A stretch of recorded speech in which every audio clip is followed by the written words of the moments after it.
There's now over 3,800 federal lawsuits alleging serious injuries from GLP-1 drugs like Ozempic, Wegovy, and others. And the Trump administration is using your tax dollars to make these drugs more affordable. Thousands of Americans trusted synthetic GLP-1 drugs to help manage diabetes or lose weight.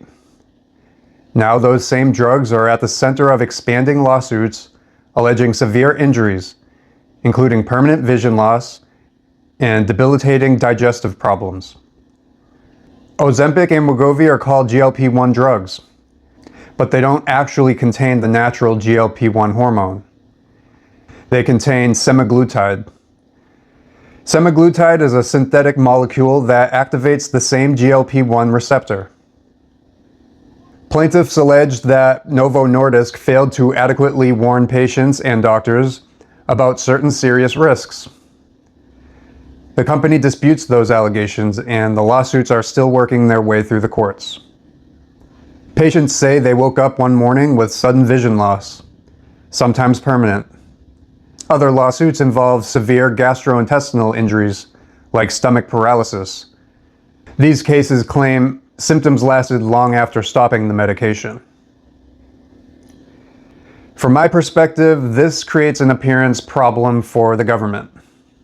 The Trump administration has promoted expanding access to GLP-1 drugs like Ozempic and Wegovy through lower-cost Medicare and Medicaid pricing.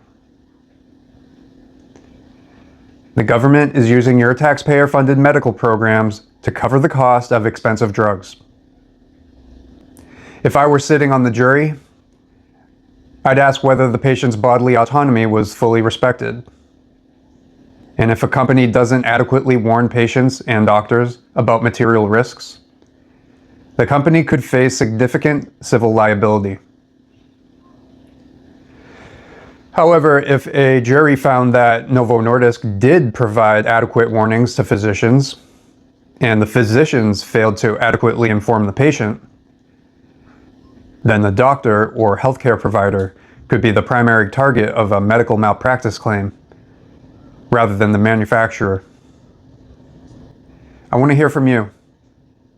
Should taxpayer-funded healthcare programs be used to cover expensive weight loss drugs? Or should those dollars be spent on maybe less controversial things people actually need? Let me know your opinion.